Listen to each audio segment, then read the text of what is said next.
Hi guys, this is Aishnavi Saravanan. இன்னைக்கான most இம்பார்ட்டன்டான question பார்க்கலாமா? ஸோ இன்னைக்கான கொஸ்டின் பார்த்தீங்கன்னா டிஎன்பிஎஸ்சியோட ஒரு அப்டேட்டட் கொஸ்டினோட வந்திருக்கேன். சரிங்களா? ஸோ மேக்ஸை பொறுத்த வரைக்கும் HCF LCM அப்படின்றது அவங்க ஒரு டஃப் வைக்கக்கூடிய ஒரு கொஸ்டினாக தான் வந்துட்டு இருக்கு. ஸோ இந்த மெத்தட் வந்து நம்ம கரெக்டாக வந்து பார்த்துட்டோம் அப்படின்னா இதுக்கு அப்புறம் வரக்கூடிய எல்லா மெத்தடும் நம்மளால ஈஸியாக சால்வ் பண்ண முடியும். ஜஸ்ட் அப்ளை பண்ணுறோம், ஆன்சர் பண்ணுறோம். சரிங்களா? ஸோ இந்த கொஸ்டினை கூலான மைண்ட் செட்டோட எப்படி அப்ரோச் பண்ணலாம்னு பார்க்கலாமா? ஸோ HCF ஆஃப் 2 நம்பர்ஸ் இருக்குது. அந்த 2 நம்பர்ஸும் பார்த்தீங்கன்னா 3 டிஜிட் நம்பர் அப்படின்னு கொடுத்துட்டாங்க. அந்த HCF அந்த 3 டிஜிட் நம்பரோட HCF அப்படின்றது வந்து 17, LCM வந்து பார்த்தீங்கன்னா 714. ஸோ அந்த சம் ஆஃப் த நம்பர்ஸ் அப்படின்றது என்ன அப்படின்றது கேட்குறாங்க. ஸோ நம்ம இந்த கொஸ்டினை வாசிச்சோன்னே நம்மளுக்கு ஒரு ஃபார்முலா வரும். என்ன ஞாபகத்துக்கு வரணும்? LCM into HCF is equal to X into Y அப்படின்ற ஃபார்முலா வரணும். சரிங்களா? ஸோ இங்கே எக்ஸும் சரி ஒய்யும் சரி எத்தனை இலக்குகள் இருக்கும் அப்படின்னு பார்த்தீங்கன்னா 3 இலக்குகள் கொண்டதாக இருக்குது அப்படின்றது தான் இன்ட்டு. ஸோ ஆப்ஷன்லையும் அதே மாதிரி அதோட சம்மும் 3 இலக்காக தான் இருக்கும் அப்படின்ற மாதிரி தான் இருக்குது. ஓகேங்களா? ஸோ அந்த 3 இலக்கு எண்கள் என்ன, எக்ஸையும் ஒய்யையும் நம்ம கண்டுபிடிக்க போகிறோம். ஃபஸ்ட்டு அந்த ஃபார்முலாவை நம்ம எழுதிக்கலாம். ஸோ எழுதிட்டு அப்புறமா என்ன பண்ணுறோம்? சப்ஸ்டியூட் பண்ண போகிறோம். சரிங்களா?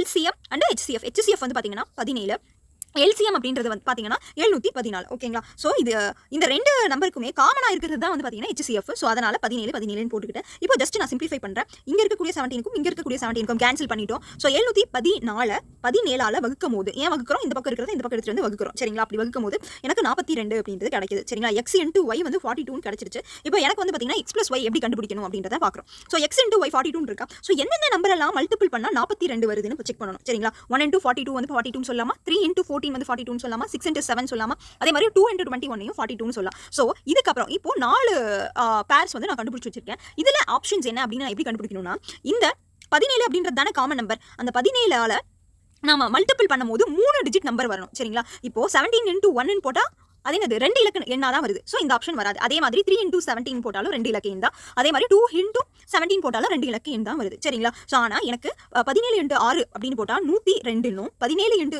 7ன்னு போட்டால் 119ன்னு வருது. ஸோ அப்போ கண்டிப்பாக இதுதான் ஆன்சராக இருக்கும். ஸோ எக்ஸ் இது ஒய்.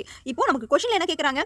எக்ஸ் ப்ளஸ் ஒய் கேட்குறாங்க. ஸோ மல்டிபிள் பண்ணிட்டு ரெண்டுத்தையும் ஆட் பண்ணிங்க அப்படின்னா த ஆன்சர் இஸ் 221. சரிங்களா? ஸோ கொஞ்சம் அண்டர்ஸ்டாண்ட் பண்ணிக்கோங்க. அப்புறம் நம்மளால ஈஸியாக போட முடியும். சரிங்களா? இந்த மாதிரி அப்டேட்டடான கொஸ்டின்ஸ் ரெகுலராக பார்க்க நம்மளோட சேனலை சப்ஸ்கிரைப் பண்ணிக்கோங்க. இந்த கொஸ்டின் உங்களுக்கு பிடிச்சிருந்தா ஒரு லைக் பட்டனை தட்டி விட்டுருங்க. ஓகே, பாய். நெக்ஸ்ட் கொஸ்டினில் பார்க்கலாம்.